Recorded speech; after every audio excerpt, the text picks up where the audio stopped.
We've got a huge intergovernmental meeting in Paris later this year.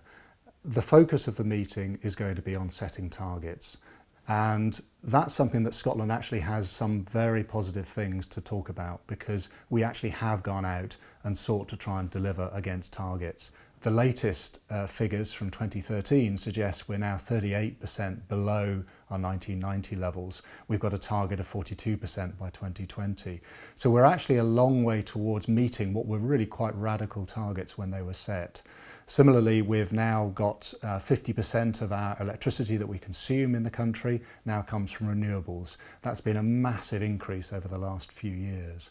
And that's over a time when we've seen sustained economic growth, wealth creation at the same time. So we're actually trying to deliver those multitude of things: social well-being, economic growth, wealth creation, as well as meeting carbon targets.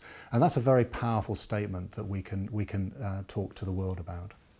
So after Paris, I would hope that Scotland does two things really. One is to continue seeking to try and deliver against its fairly radical targets in energy, in land use, in emission reductions, and in building resilience within communities across the country.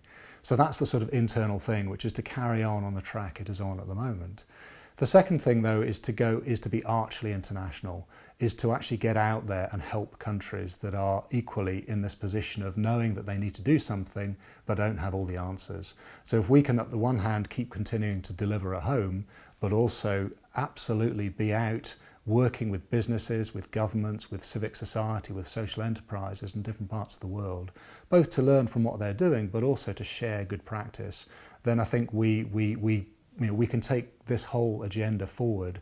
And I do think that as a world, we need good stories, we need narratives, we need a good story to tell in this. And actually Scotland has that good story to tell. So to me, going out into the world and telling that story is an incredibly important part of the opportunity after the Paris meeting.